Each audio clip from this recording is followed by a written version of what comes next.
Hey, what's going on, social media family? Hope everybody's having a really good day. I want to share with you something that I got in prayer. I got this word, and then I kind of started just really praying over it and studying it, and just really want to share it with you. So we were in corporate prayer the other night, and we were praying, and the Lord just spoke something so plain to me. He said, "Stop tolerating." That was it. So I just kept going, kept praying. I kept interceding into that, kept speaking into that word. And then through that, the Lord started to show me different things in my life that I may have been tolerating or kind of got comfortable with, kind of lost passion for. Here's the thing. There's no plateau in life. There's no plateau. Life's like the stock market. You're always going up. You're always going down, okay? And so the thing about it is the Lord started showing me how a lot of things in people's lives, how they get comfortable and how they kind of conform to something, that they start tolerating things that used to frustrate them, used to vex them, used to make them upset. They would actually start tolerating things that they wouldn't tolerate. Remember the word when it says, "I have this against you, that you tolerated that woman Jezebel." Okay? So we'll talk to you a little bit about that. I really want to go into this because I really believe that a lot of the breakthrough you've been praying for, it's not depending on God. It's depending on you stopping the toleration. This is Psalms 1:1. It says, "I will be careful to live a blameless life. When you come to help me, I will lead a life of integrity in my own home. I will refuse to look at anything vile or vulgar. I hate all of those who deal crookedly. I hate all who deal crookedly." Think about that. Think about it, okay? And then it says, "I will have nothing to do with them. I will reject perverse ideas and stay away from every evil," okay? Verse 5, "I will not tolerate people who slander their neighbor. And I will not endure pride."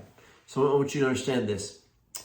The part that says, "I refuse to look at anything vile or vulgar." Especially in your home. You got to guard your TV. You got to guard what your family listens to. Nothing vile, nothing vulgar. It says, "I will reject perverse ideas," people who deal crookedly. You've got to stop tolerating crooked deals, crooked people. You have to stop tolerating it to live the life of holiness. I love the part where it says, "I will not tolerate people who slander their neighbor." I remember years ago, we had Pastor John Kilpatrick come in for a revival, and we were talking, and I said, "Give me a piece of advice I can live by."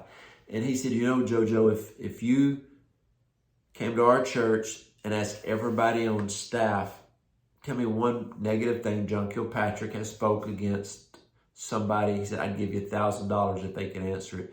He said, "I just don't speak against people. I just don't." So what we got to understand is this question: what are you tolerating? I'm going to ask you, what are you tolerating? Are you tolerating people in your life that don't respect you? Not everybody deserves your attention. Not everybody deserves your time. Not everybody deserves that, okay?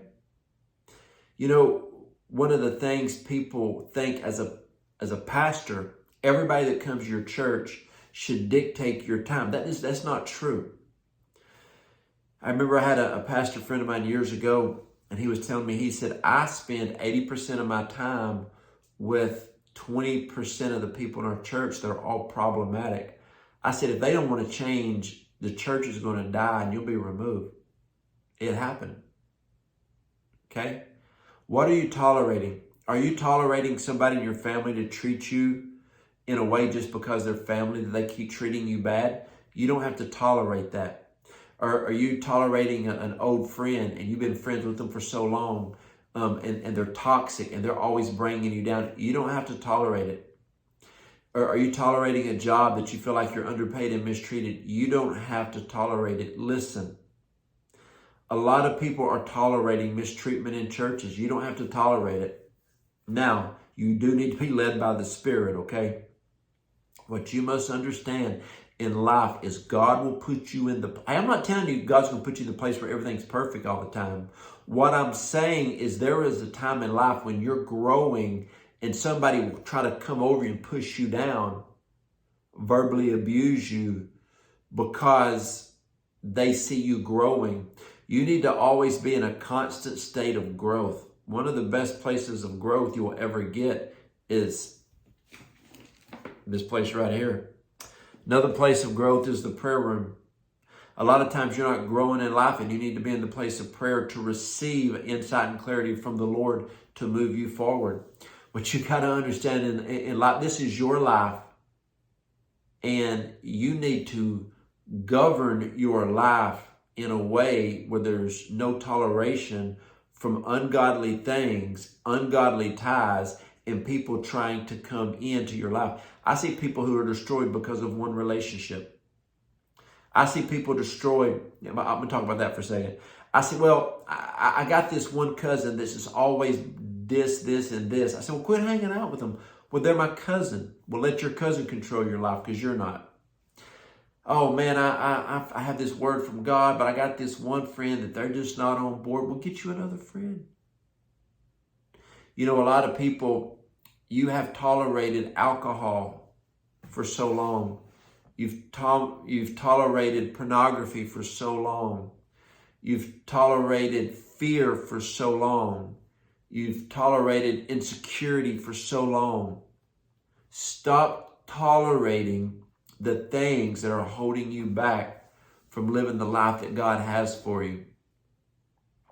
You know, I know people who say, man, I'm called to, let's say, preach, but I'm scared to be in front of people. Stop tolerating that fear. I know a lot of people who are called to entrepreneur businesses, but they're scared to step out. Stop tolerating that fear and move forward in life. Get around people to help you, encourage you, strengthen you, to move you forward.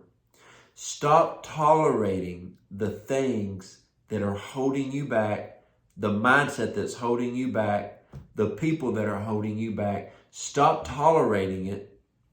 Wherever you're weak, get some scriptures on those to strengthen you. Get some friends around you to strengthen you and move forward in the things that God has called you to move forward in. Okay? Hope this video helped. And hey, if you want prayer, you know I will pray for you. Go to my website, jojodawson.net. Go to the place where it says contact. Go to the place that says prayer. Send me your prayer requests. I would love to pray for you guys. Stop tolerating the things that have been plaguing you and holding you back.